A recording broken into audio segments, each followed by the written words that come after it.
Hey guys, welcome back to NBA Loop. Today we'll talk about NBA players and the Illuminati. Let's head into it. Number 5. James Harden. Contrails are chemtrails. Look into the sky and gaze upon the chemtrails. Sure, scientists say that the clouds coming from planes are just condensed water vapor, rightfully called contrails, which is short for condensation trails. But chemtrails? Chemtrails are contrails loaded with mysterious chemicals the government, or maybe the New World Order, or maybe lizard people, who's to say, are using for nefarious and undetermined purposes. You can tell they're chemtrails because they are thicker and linger longer than the contrails of yesteryear. Most believers think chemtrails are a form of mind control, though some believe the government is poisoning the country to weed out the sick and elderly instead. Other potential purposes are barium drops for radar mapping, weather manipulation, and well-intentioned but covert attempts to counteract global warming by spraying particles to reflect the sun's radiation and rebuild the ozone layer. And that's kind of it. That's the chemtrails conspiracy. Number 4. LeBron James accused of being Illuminati wizard by conspiracy theorists. A right-wing conspiracy theorist and well-known YouTube personality has warned her followers that LeBron James may be in fact an Illuminati wizard, capable of conjuring demons. Sheila Zielinski, who boasts over 112,000 subscribers and racked up over 12 million views on her YouTube page, recently suggested that the Los Angeles Lakers star patented pre-game routine of tossing up chalk into the air is actually part of an incantation in a demonic ritual. The sports world calls it a chalk toss, but it's simply disguised for what he's really doing, Zielinski explains, as transcribed by Clutch Points. A high-level conjuring, a spell, an incantation from this Illuminati wizard, or he's summoning demons. I believe he's conjuring up demons before every game. Plain and simple. Plain and simple might be underplaying the sinister scope of James's ability to wield the dark arts for his own on-court devices just a bit. But here we are. As far as James' chalk toss goes, demonic conspiracy theories aside,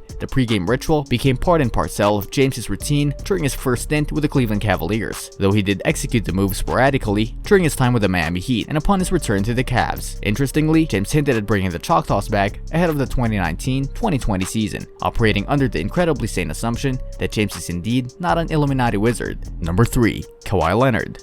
Dolphin Illuminati autism plot. To be clear, vaccines do not cause autism, and the conspiracy theory that vaccines cause autism is a reckless and patently false conspiracy theory. That said, that the Dolphin Illuminati is plotting to weaken the human race and produce an eventual hybridization of the species through the use of autism-infected vaccines is a wild and fun conspiracy. Those in the know will tell you that Dolphin Illuminati, dolphins that perform the type of world control typically associated with human Illuminati, are in cahoots with LeBron's reptilians, human Illuminati, to lord over humanity. Dolphins obviously need humans and lizards in the guise of humans to carry out their wishes on land and in society. What makes this conspiracy so elite is that it contains multiple other elite, high insanity level conspiracies. The Dolphin Illuminati builds off the Illuminati theory and functions in conjunction with the reptilian theory. It is the most complete, all-around conspiracy theory on this list. Kawhi Leonard is also so elite because he contains multiple elite skills. He's good at literally everything you could ever feel compelled to do on a basketball court, including but not limited to shooting, rebounding, and stopping other players at whim yonder on the perimeter. Extremely athletic with a high basketball IQ and very large hands. He's frequently called the league's most complete all-around player. Number 2. Kobe Bryant. Knew too much? It's possible that the Illuminati have tasked Kobe with passing the torch of basketball superstardom to LeBron James. The Lakers star wears 24, which is a number that adds up to 6, and has the nickname Black Mamba, with the serpent symbolizing the evil of the Illuminati. Could he really be hiding his membership in plain sight, daring us to challenge him? Could that have been the reason for a sudden, unexplainable accident? Number 1. Michael Jordan.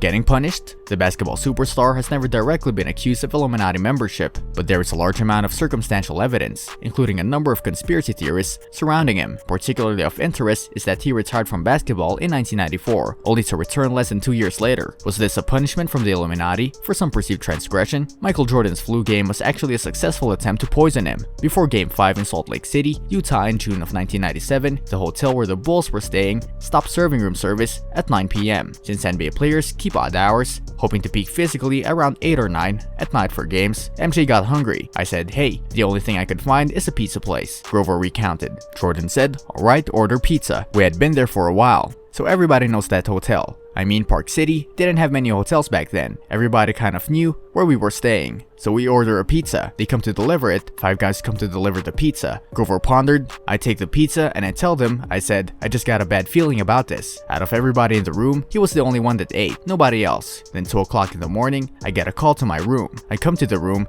He's curled up. He's curled up in the fetal position. We're looking at him. We're finding the team physician at that time, and immediately I said, it's food poisoning. Guaranteed. Not the flu. Grover wasn't the only one who thought it was the pizza. Ron Harper, the veteran wing during Chicago's second three-peat, did as well. Harper always said that it was bad pizza. Phil Jackson said in a 2012 interview with ESPN LA, "You know, Ronnie Harper always thought it was a bad food type of thing. We want this to be true because it makes more sense than the other theory floated around by his rivals that MJ was hungover. MJ liked to kick back from time to time with a beverage, but probably not in Park City before a finals game. It's also a lot more nefarious and narrative than simple bad luck if it were a flu. No, this means a pizza parlor in Park City, Utah likely figured out who they were delivering the pizza to at that specific hotel and poisoned the best player in the world. There are probably people out there who worked at the pizza place in question and they know they poisoned the greatest basketball player of all time, and instead of diminishing his legacy, somehow burnished it further. It's as unrealistic as a Michael Bay film, but a lot more plausible. This brings us to the end of our video. I hope you enjoyed it. Hit like if you did, and don't forget to subscribe to our channel so that you don't miss any of our videos in the future. Also, watch the two videos that are on your screen because I'm sure you'll love them. With that, I'll see you in the next video.